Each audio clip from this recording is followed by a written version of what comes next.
30-year-old Ann Miller had a life most women would envy. She was attractive, she was intelligent. A successful career and a new baby. She seemed to have it all. She was definitely somebody that people saw as somewhat of a role model. And her husband was just as accomplished. They were living the perfect American dream life. But Ann and Eric's charmed life took a tragic turn as Eric became mysteriously ill. It didn't seem like, they were figuring out what was wrong with him. And by the time the doctors and the police figured it out, it would be too late. They realized they were dealing with a murder. And the investigation would reveal an illicit affair, a shocking suicide, and a poisonous plot, all pointing police to one person. The more we looked, the more the story kept coming back to Ann Miller.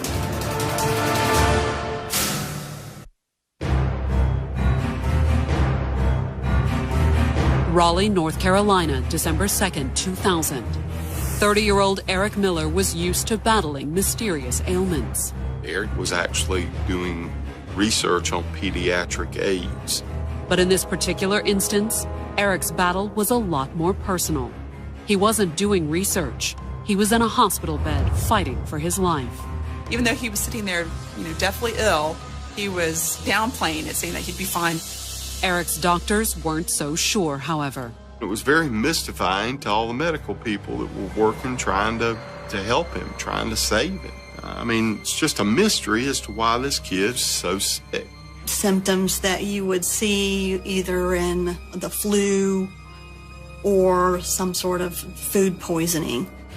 The symptoms had first appeared more than 2 weeks earlier, when an after-work bowling outing led to an 8-day hospital stay. He was throwing up in a bag in the bowling alley because he was trying to continue the game. His wife, Ann, said he remained violently ill, nauseous, throwing up continuously for 3 or 4 more hours until finally, early the next morning, on the morning of the 16th, she takes him to Rex Hospital. He improved, went home, and then later had a relapse and went back in the hospital. And now, all Ann could do was watch, helpless as Eric's condition continued to deteriorate. Nobody's got a clue as to what's going on. But they all knew what was coming. They're not expecting him to recover. They're expecting him to die.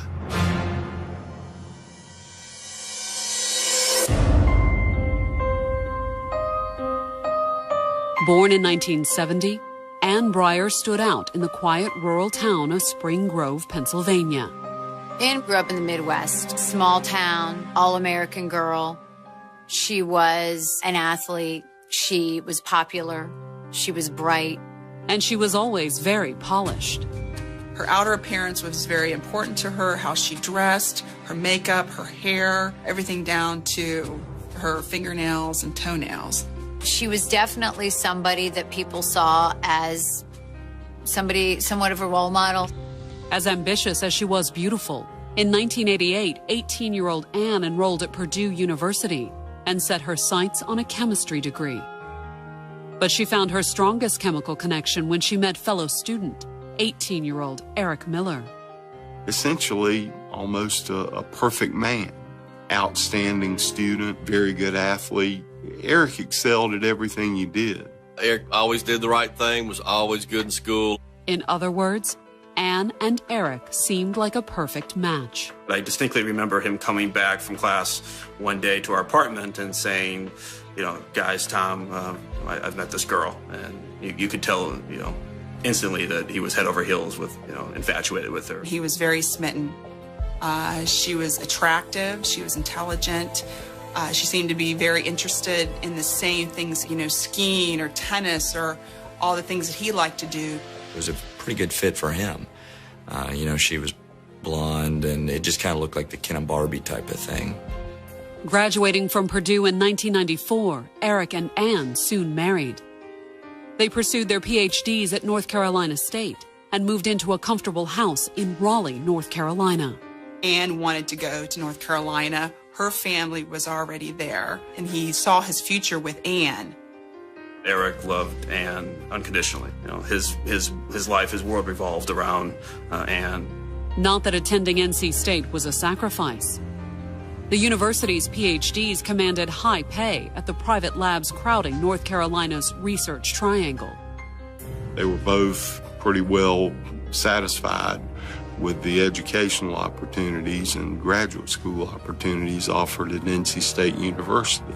An exceptional student, Eric finished with his PhD first in 1998.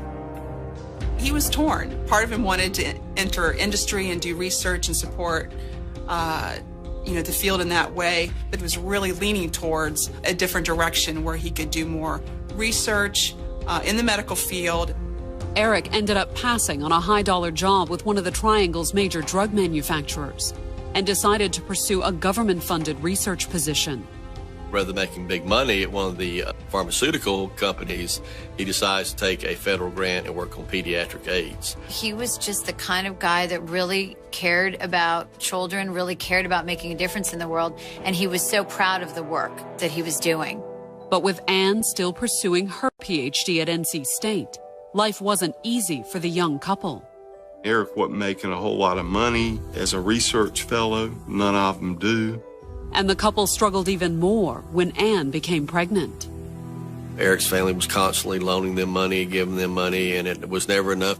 So after the birth of their daughter in 2000, Anne, now 30, dropped out of her PhD program and used her master's degree in biochemistry to get a job with one of the area's top pharmaceutical companies. She took a job there as a research scientist doing work in the laboratory at Glaxo Wellcome. It was exactly the type of high-paying job Eric had turned down. She went to work to have, some of the nicer material things in life. I mean, a nicer house, nicer cars. They used Anne's salary to buy a bigger home. It was a nice 2-story, brand new house. They were living the perfect American dream life. There was a downside, though. Anne's busy work schedule meant she spent less time with her daughter.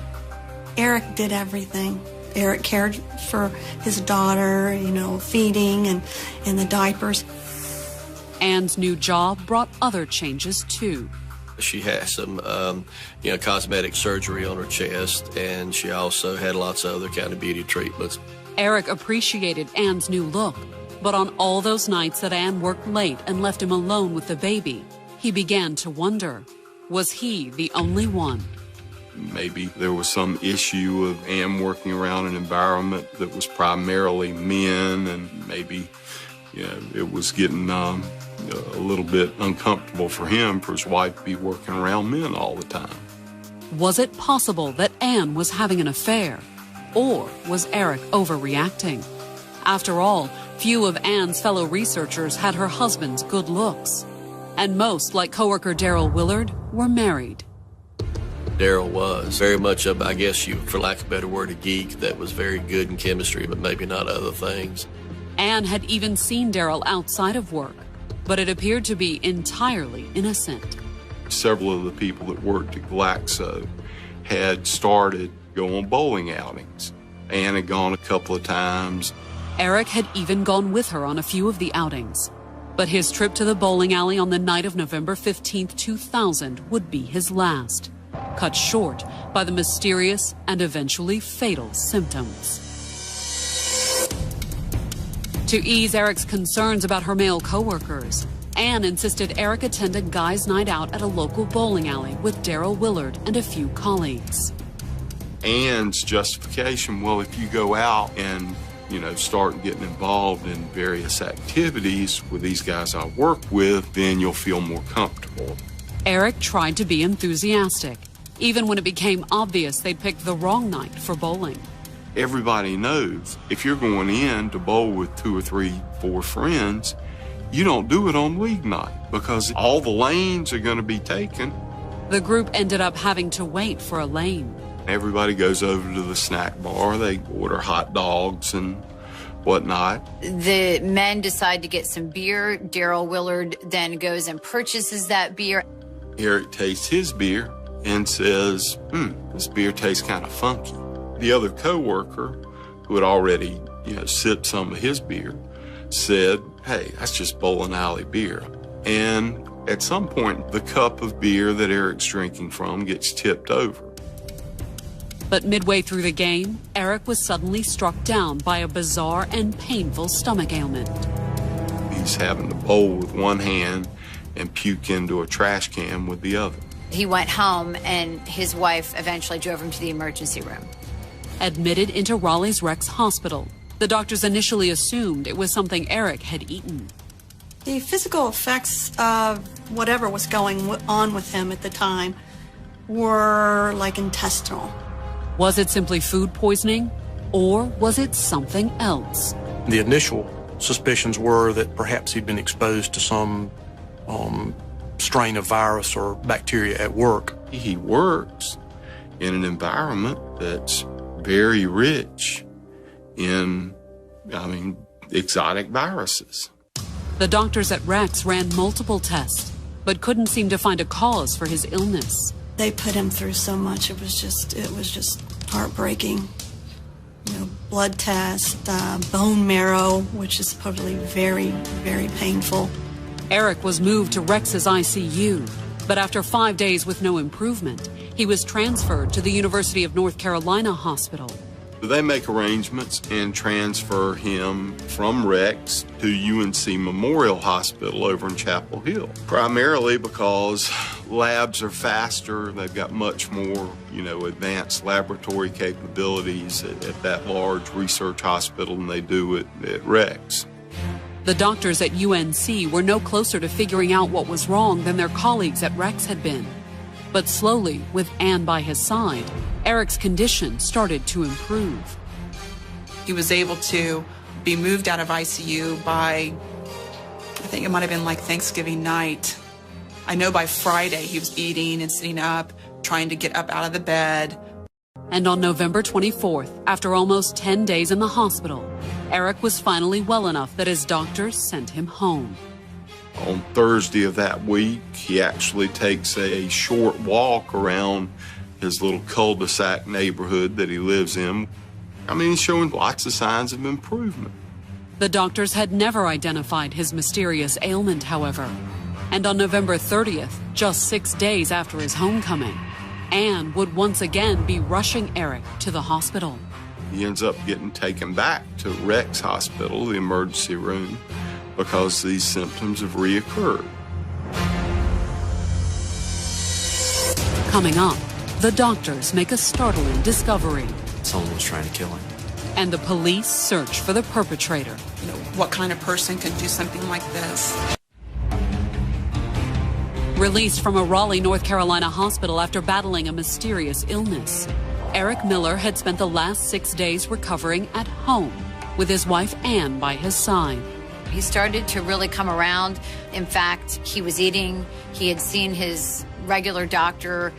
He had been doing a teeny little bit of exercise, walking.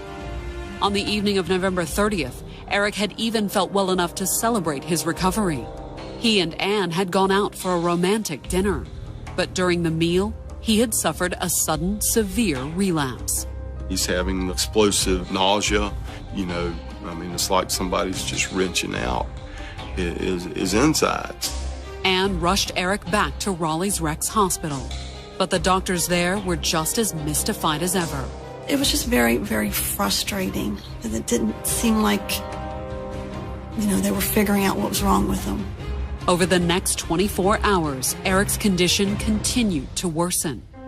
I remember him saying that, he saw like a devil or a Red Bull, and he was hallucinating. He was seeing things that wasn't there. As he hallucinated, the doctors and even his sister had to restrain Eric. He literally was thrashing on the table, and I remember laying on top of him and putting my body on top of him and trying just to calm him down and tell him that it would be okay. After more than 2 weeks of wondering whether her husband of 7 years would live or die, it was more than Anne could take. And she's like, I just gotta get out of here. I gotta get out right now. I can't take this anymore. And she just ran out of the room. There was little Anne or any of the doctors could do. It was rapidly becoming clear that this hospital stay would be Eric's last. He started having problems with his vitals. They couldn't figure it out. Then, on the evening of December 1st, a breakthrough. Eric's doctors discovered a mislabeled test result from his previous hospital stay. After weeks of speculation, they finally knew what was killing Eric Miller. And the reports come back from UNC Hospital to Rex Hospital in Raleigh. They're saying, hey, this is arsenic. They determined, based on those test results, hey, this guy's got huge amounts of arsenic.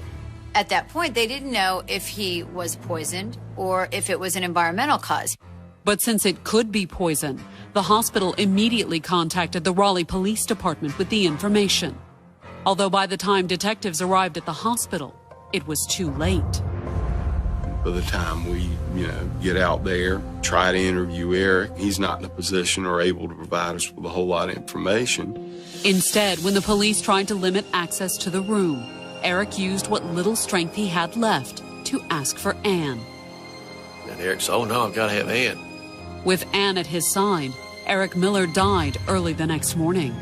He was only 30 years old. The next morning, both Eric's and Ann's families gathered at the Miller home as Ann began making funeral arrangements for her late husband. Meanwhile, Raleigh detectives went to Eric's lab, hoping to find the source of the arsenic. He was a scientist, so obviously the first thought is, well, maybe he came in contact with something where he worked. But the detectives found no evidence that Eric could have been accidentally exposed to arsenic while working at the lab. They realized they were dealing with a murder case. This is somebody intentionally giving him arsenic in an effort to poison him. But who? Once again, the investigation started at Eric's lab. We looked at Eric's co-workers, looked throughout Eric's background, trying to find some hint of something that was hidden in his lifestyle and his background that would lead somebody to do this to him. The investigators also had to rule out Eric's wife, Ann. Obtaining a warrant to search the Miller home, they failed to find any arsenic. But searching Ann's lab 2 days later, the police did find an arsenic compound called sodium cacodylate, which on its own wasn't all that suspicious. In a research laboratory, I think that was available. That certainly would have been an issue, that it's something that maybe ordinary folks didn't have access to, but she was in a position to have. However, evidence of arsenic wasn't all the search turned up. When we cracked open Ann's work computer, we were able to determine, hey, this girl's, she's been having affairs. Based on what the police found on Ann's computer, she had been having an affair with a married coworker named Daryl Willard. There was uncovered a lot of emails between Ann and Daryl, which obviously appeared to be romantic in nature. Was it a coincidence that Ann and Daryl's affair seemed to parallel Eric's mysterious illness? They first started getting together in October of 2000. The lovers had even spent a weekend together in early November. We discovered records indicating that Ann and Daryl had flown on the same airplane, seats side by side, to Chicago. And it wasn't a business trip. They took off on a Friday afternoon, checked into the Ritz-Carlton later in the day on Friday, registered as Mr. and Mrs. Daryl Willard, spent the weekend there ordering an awful lot of room service, and then flew back into Raleigh on Sunday. 4 days later, Eric fell ill for the first time. But did the affair with Daryl Willard prove Ann had killed her husband? After all, she wasn't with Eric at the bowling alley when the first poisoning symptoms appeared. Eric Miller is bowling with Ann's colleagues, with Ann's friends, and one of them is Daryl Willard. Questioning Ann and Daryl's coworkers over the next few days, the police discovered that Eric had been out with his wife's coworkers before. But his last trip to the bowling alley had been different, largely because it had been Daryl's idea. Everybody said this was very unusual that Daryl had put all this together. I mean, he had gone along on several that had been set up by other people that he worked with, but he had never set one up. It just wasn't Daryl wasn't the kind of guy to do this. Even more unusual, Daryl had bought everyone a round of beer while they waited for a lane to open up. Daryl goes over to the bar and orders a pitcher of beer. He comes back with 3 cups of beer and a pitcher Beer's already poured in the cups. Daryl serves the beer. Daryl Willard hands the beer to each person, including Eric Miller. And as several coworkers recalled, there had been something wrong with Eric's beer. Eric tastes his beer and says, this beer tastes kind of funky. At the time, Ann's coworkers hadn't thought much of it. The other coworker, who had already, sipped some of his beer, said, hey, that's just bowling alley beer. I mean, it's not the best stuff in the world. It's okay, though. But now investigators couldn't help but wonder, had Daryl Willard served Eric more than just bowling alley beer? Shortly after drinking that beer, Eric Miller became violently ill. In fact, they said he was throwing up in a bag in the bowling alley because he was trying to continue the game. For police, the timing pointed to just one possibility. Daryl obviously poisoned Eric at the bowling alley. Coming up, Raleigh police questioned Daryl Willard. Daryl comes to the doors fully expecting to go to jail. And the case takes a shocking turn. All of a sudden, this person in connection with the murder investigation was dead. Raleigh, North Carolina, December 5th, 2000. Ann Miller's husband, Eric, had been dead for 3 days, poisoned by arsenic. And while the Raleigh police initially suspected Ann may have been behind her husband's murder, Eric Miller's family was adamant that she was innocent. Right after Eric's death, Eric's family is very protective of Ann, very angry at the police department for even looking at Ann, even talking to Ann. No, it couldn't have been Ann. Eric loved her. Eric wouldn't have picked somebody like that. And if there were any lingering doubts about Ann's love for Eric, her behavior at the service seemed to put those to rest. Ann was incredibly emotional and upset, and the crying was more like wailing, and it was just overwhelming. I walked away feeling guilty for thinking that she was somehow involved. Following the service, Ann was inconsolable, sobbing one word over and over: why? The critical question in any homicide investigation is always why. Why is this person been murdered? And from why, you get who. But even as Ann sobbed, Raleigh police thought they knew the answer. On December 4th, the day before the service, the investigators had uncovered emails and other evidence suggesting that Ann had been having an affair with a coworker named Daryl Willard. They were colleagues, they worked side by side, and eventually, sometime investigators believe in the fall of 2000, she developed what appeared to be a romantic relationship with him. It was only a few weeks later that Eric had first fallen ill, after he had gone out for beers with several of Ann's male coworkers, including Willard. Based on the clinical symptoms that Eric presented over the next few hours and into the next day, that was probably when the arsenic was delivered to him in that cup of beer. On Sunday morning, January 21st, nearly 2 months after Eric's death, Raleigh police knocked on Daryl Willard's front door. He appeared to be expecting them. Daryl comes to the doors, and Daryl has the distinct look on his face of someone who is fully expecting to go to jail. That the next thing was going to happen was I was going to reach out with a pair of handcuffs and handcuff him. While officers searched through the house, Detective Chris Morgan took Daryl aside for questioning. Myself and one of my detectives went out in the car with Daryl. He had a seat in the back. Questioned by the detectives, Daryl insisted he had nothing to do with Eric Miller's death. But Detective Morgan suspected he was hiding something. And I said, Daryl, I'll be honest with you. From the phone records, from the emails, from everything that I know about this case, I think you've been used by a woman. Daryl Willard looked up at me and said, yeah, and she did a good job of it. But just as he appeared to be on the verge of a confession, Daryl ended the interview.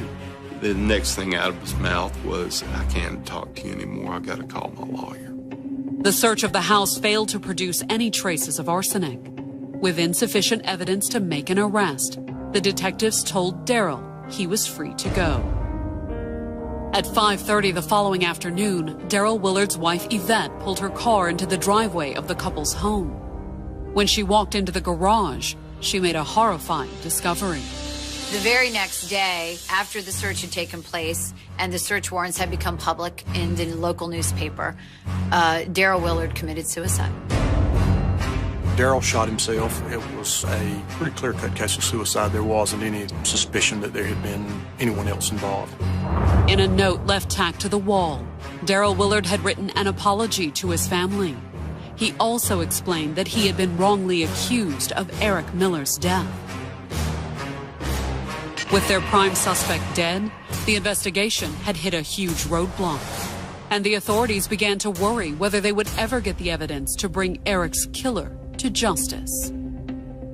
I had a conversation with a newspaper reporter, very good friend of mine, and he told me, "It's too far gone. You know, your natural witness killed himself." We didn't have sufficient evidence to proceed on a charge, and so we were scrambling, trying to find any way that we could possibly get sufficient evidence of what happened. Hoping to get the case back on track, the cops went to question Daryl's widow Yvette the next day. She said, "Daryl confessed he had an affair with Ann to me. He told me that he didn't have anything to do with Eric's death, and he told me that he had been to see the lawyer, Rick Gammon." That much the investigators already knew. But then Yvette dropped a bombshell. Rick Gammon told him that he could be charged with attempted murder. That led us to believe that he had shared information with Rick Gammon that might have in some way inculpated him or Ms. Miller. Unfortunately, Daryl Willard hadn't told his wife just what he'd said to his attorney, leaving police with only one option. We got to find a way to make Rick Gammon tell us what Daryl told him. But when the detectives went to Rick Gammon and requested the information, he refused, citing attorney-client privilege. Rick, who's a wonderful man, a wonderful attorney, is bound by his legal ethics and that you say nothing from your clients. Undeterred, the investigators and the Wake County District Attorney's Office sought a court order for the release of Gammon's notes. In their filing, they argued that the need to protect Daryl Willard's confidentiality ended with his death, a position his attorney vehemently opposed. When you tell your lawyer something, you have the assurance that it's confidential and that it will not be shared. As the legal battle shaped up, Ann Miller packed her bags, took her 1-year-old daughter, and moved in with her sister in Wilmington on the North Carolina coast. She wanted to get away from Raleigh. I think she wanted to get away from the attention that this case had become so high-profile. But soon after Ann left town, new information would send speculation about Eric's death into overdrive. And it would have the investigators wondering whether Ann would get away with murder. On May 10th, 2001, 6 months after Eric Miller died in a Raleigh hospital, the investigators received the coroner's report on his death. To their surprise, they learned that Eric had somehow received a final dose of arsenic after he had been admitted to the hospital. But that wasn't the only shocking news. Strands of Eric's hair indicated exactly when the poisoning had started. He had been receiving small doses of arsenic for a long period of time. At least 5 to 6 months worth of time in which he was getting some sort of arsenic put into his system. Ann is the only one that had the constant access to Eric to give him all these doses. However, according to the coroner, those small early doses weren't enough to kill him. It was almost like she sort of played around with it in the beginning, a little dose here, a little dose there, but then when it gets right into the late fall and the winters where she really becomes very serious with it and decides to give him the fatal dose. The investigators believe the first attempt on Eric's life had come on November 15, 2000. That was the night Eric had gone out for beers with Ann's lover, Daryl Willard. We think Ann had talked Daryl into poisoning Eric. And I think based on the fact that he ended up killing himself, I think he realized that he was in over his head and he had been manipulated beyond things that he would normally do. But because his beer had spilled at the bowling alley, Eric had survived the first poisoning attempt. Apparently, Eric didn't get the level of dose that would have killed him. Then, a few weeks later, he fell fatally ill after he and Ann celebrated his release from the hospital. They went out to dinner. The only person alone with Eric at the time was Ann. Coming up, prosecutors keep fighting for information from Daryl's attorney. They wanted to make sure they had every nail in the coffin. But would it be enough to prosecute Ann?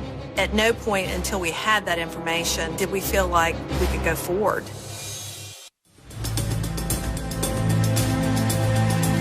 By spring of 2004, Ann Miller had done a lot to put her husband Eric's death behind her. Not only had she left Raleigh with her 1-year-old daughter and moved to Wilmington, she was no longer Ann Miller.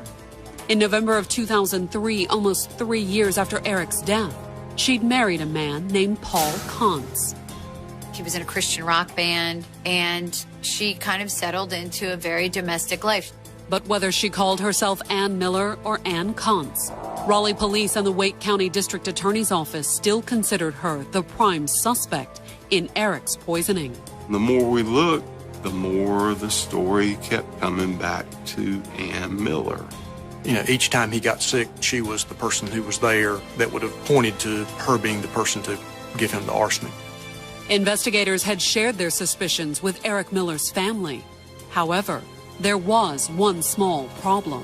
We didn't have sufficient evidence to proceed on the charge. It was all very circumstantial, and they wanted to make sure they had every nail in the coffin before that they drug her in or charged her. Specifically, the prosecutors wanted evidence that put the poison in Ann's hands. And the DA's office believed someone just might have that evidence. Rick Gammon, the attorney for Ann's deceased lover, Daryl Willard. Shortly before Daryl Willard killed himself, he went to talk to Rick Gammon about the case. Rick Gammon told him that he could face attempted murder charges. Daryl had shared that bit of information with his wife, who shared it with the police. But she didn't know what Daryl had told the attorney about Eric's death. I mean, let's assume that Daryl Willard tells his lawyer the truth. Whatever he tells him, Rick in return is telling him he could be charged with attempted murder. He's going to have some basis in fact for making that prediction. Whatever those incriminating details were, could they also incriminate Ann? With Daryl dead, only Gammon knew for sure, and the attorney wasn't talking. Because of attorney-client privilege, there was no way you could get at that information unless a judge ordered him to give that information up. So the Wake County DA's office had filed a motion requesting that Gammon release his records. There was a long, protracted battle to keep this information private. And the legal debate over attorney-client privilege all hinged on one complicated question. Does it transcend death? Finally, after almost 2 years of legal wrangling, the question went before the North Carolina Supreme Court in May of 2004. They presented a very powerful argument that attorney-client privilege, even after death, could never be breached. The justices disagreed. Since there was no danger of incriminating his now deceased client, the state Supreme Court ruled that Gammon had to reveal the contents of his conversation with Daryl. It was a very narrowly defined case, but it gave us what we needed. On May 27th, Rick Gammon hand-delivered notes from his conversation with Daryl Willard to the authorities. When the investigators read the contents, Gammon's notes confirmed that it was Ann who had been poisoning her husband. In fact, according to what Daryl told his attorney, Ann had given Eric a final dose of arsenic shortly before his death. She had administered a dose of arsenic to her husband while he was hospitalized in his final hospitalization. Daryl didn't witness Ann delivering the fatal dose to her husband, but according to paragraph 12 of Gammon's notes, she had confessed to it while Eric lay dying in his hospital bed. Daryl Willard told Mr. Gammon that he had met Ann Miller in the parking lot of the hospital while Eric was being treated there, and she had gotten into the SUV, and they were sitting there, and she held up a syringe that was empty. And she said, "I just used this to inject the poison into Eric's IV." That conversation was a smoking pistol. Finally, after years of waiting, the prosecutors felt they had enough for a murder indictment. At no point until we had that information did we feel like we could go forward in terms of presenting this case to a grand jury to start the proceedings. On September 27th, nearly 4 years after Eric first fell ill, the Wake County grand jury indicted Ann Miller Kontz for murder. Rick Gammon really was the key to blowing this whole case wide open. That same day, Ann returned to Raleigh and turned herself in at police headquarters. Somebody asked, "Aren't you happy?" I said, 2 men are laying dead in the ground. What in the hell is there to be happy about? You're not happy, but at least there's some feeling that we might have some justice. Eric's family no longer defended Ann, but they didn't know exactly what Gammon's notes had revealed about Eric's death. And when she appeared in court for her bond hearing on December 10th, it was apparent that Ann didn't know either. She full well thought that she would be getting out on bail. It was evident by the look on her face. She was all done up. Her hair was done and curled. She walked into the courtroom like she was, a movie star, waving at the family, smiling, "Hi, I love you," to her family. She was all smiles that day because she thought this was it. But Ann's smile vanished when Rick Gammon was called into the courtroom along with his notes.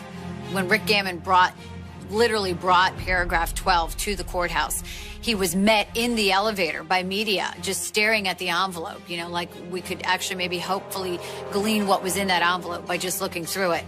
They wouldn't have long to wait. That afternoon, the prosecutors read the explosive contents of paragraph 12 in open court. She had used a syringe and put poison in Eric's IV while he was still at Rex Hospital. That was the first time we had heard that, so it was news to us too. And it was unbelievable because it was so decisive. At the end of the hearing, the judge set Ann's bond at $3 million. She would be staying put, so we of course were ecstatic. Ann, on the other hand, appeared far less thrilled at the prospect of sitting in jail. Finally, you at least saw on her face a little bit of seriousness or somberness, but it was because she didn't get what she wanted. With Ann behind bars, police and the district attorney's office began building their case for trial. They knew they had an uphill fight. Winning over the judge at Ann's bond hearing was one thing, but could they convince a jury to convict a 34-year-old mother of murder? There was no criminal history. She was an educated person. She may have been sympathetic to some folks.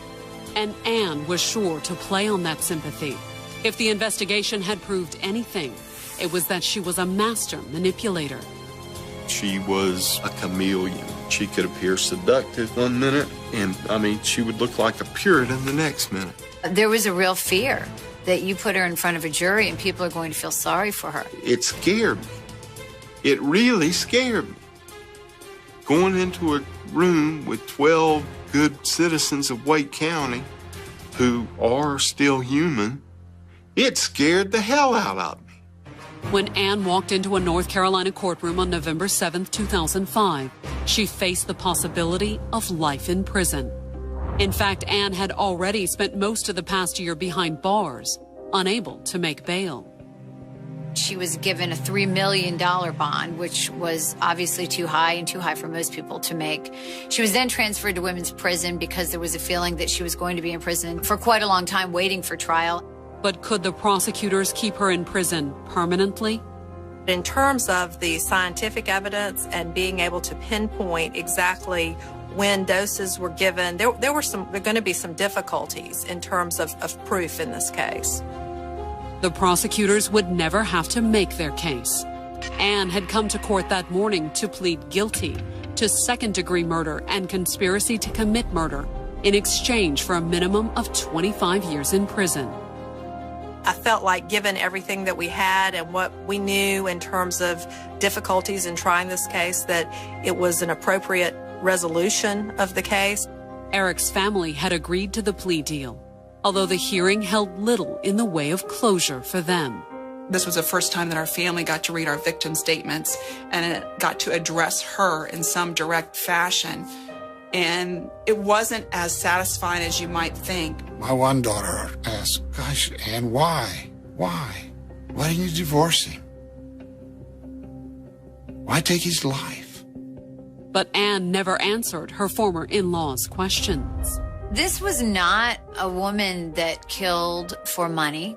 There was a very small life insurance policy. So that kind of is always going to be the mystery about this case. And Ann's formal statement offered little in the way of an explanation or apology. They were empty words. There was no regret. There still is no regret. The only thing she regrets is that she got caught. But after 5 years of investigation, the police were pleased to see Eric's killer brought to justice. To admit that she killed her husband was something that investigators had waited a long time to hear. And for those investigators, this case is a reminder that when it comes to murder, appearances can be deceiving. Evil doesn't always appear with horns and a tail. Sometimes it can be a demure, well-educated, well-spoken suburbanite housewife who appears on the outside to be all sunshine and roses and dark-hearted as they come on the inside.